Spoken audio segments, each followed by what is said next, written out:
Now let's bring everything back together in Maya and start putting together our geometry that we're going to render. Now let's talk about some expectations. So it's getting a little bit harder for us to go step by step and follow along. So really try to think about the concepts that I'm talking about. And as far as using your own geometry, you may have to import things slightly differently or find the files that you have somewhere else. It's not going to be a one-to-one match on following me step by step in many cases. So try not to get frustrated at that. And I'll try to explain it in terms that you can use on your own model. Now, if you're using the project files, then you can follow along. This is the 07 start file.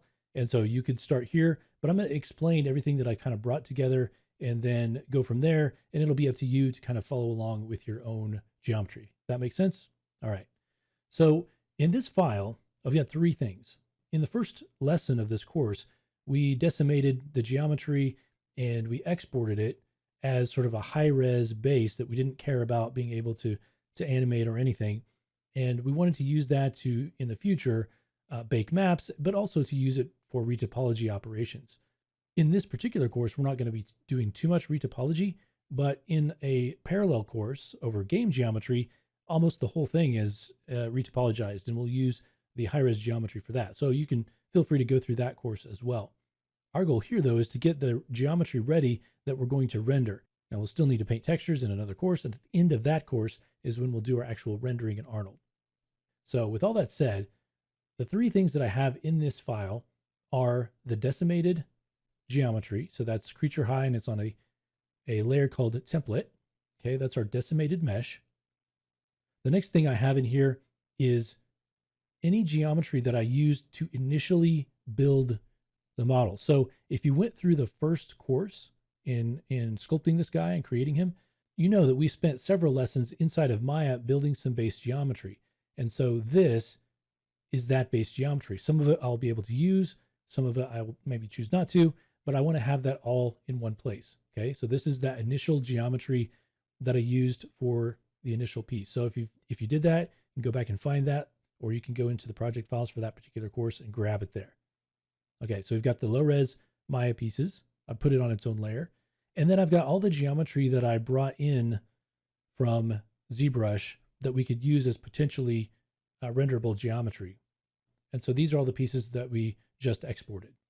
Okay, and I've separated those into groups and also into layers. Okay, and if you have to do, if for some reason the scaling is off, so if you import something from ZBrush and it comes into Maya and it's either too big or too small, you can try to quickly scale it by factors of 10 and you'll be able to scale things. Once we're done with all of our geometry, we'll create the set scale and then we'll take it into Substance Painter and start painting it. So over the next several lessons, we're going to start taking pieces from our Maya geometry and our from ZBrush geometry and creating a new group that contains our final geometry that we want to use for our render. So I'm going to turn off the template, turn on the from ZBrush and Maya base layers. All right, so I know that I want to use this higher res cowl as to render because it has more detail that's actually raised up off of the surface. And so I'm going to hit Shift P to drop that out of our hierarchy. I'm going to go ahead and go to Mesh Display. Let's soften our edges. Let's freeze our transforms if we have any scaling on it. We will delete our history. I'm going to turn off, make sure two-sided lighting is turned off so we can see anything that's inside out. And so this is one piece that we'll use. So I'm going to go ahead and hit Control G to group that. And I'm going to call this something like Final Geo. All right. And then I will take this piece and hide it. Now we can start doing the same kind of thing with some of the other pieces. So we've got our skin from ZBrush. We'll drop it out. Go in and soften the edges. Let's go ahead and freeze our transformations, delete our history, and we'll drop this into our final geo. Let's do the same for the jumpsuit. So again, soften, freeze transformations, delete our history, and drop it in here. Now some of these pieces, so you'll want to go through and we'll use all the geometry in the From Z folder, but we also have some pieces we want to use from this folder. And those are going to be the pieces that we didn't need to sculpt. Okay, and so we've got these pieces, we've got our sash, we've got our hooks. We've got our hinges. You can see I've got that grouped. So just dropping everything out. I had a gold armband. You can include that if you want to. You don't have to. The medallion we don't want to mess with yet. We're going to be building that later. And so let's go ahead and take all the rest of this. I'm going to do these all at once. Let's go to mesh display and we'll soften. Let's go ahead and grab all of these. And I'm just going to freeze transformations, delete history. Let's go ahead and drop them out of here and bring them up into final geo. We'll take this belt buckle, do the same thing, and just drop everything into this group here. Okay, so we've used everything from the from Z group, so I can delete that. You can see we have a couple of pieces here that we have as duplicates, so we can decide whether we want to use the low or the high, the lower or the higher. I think I'm going to use the higher belt, as we've already seen.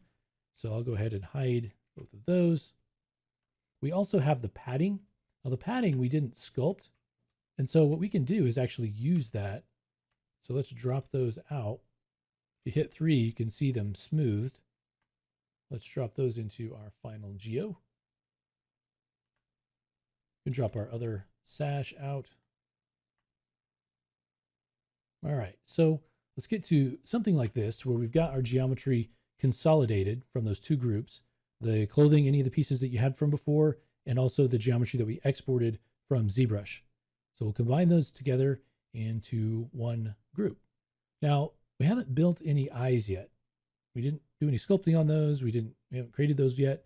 So what we're going to do is create some eyes, multiple piece eyes that we can use as part of our render. So we'll have to have a kind of a clear coat around it. We'll need to have the iris part, and it's going to be a little bit different because of the way that these eyes are going to stick out from the head. So they're going to be done a little bit differently than you would normally do for like a human eye. So let's go ahead and take a look at that next.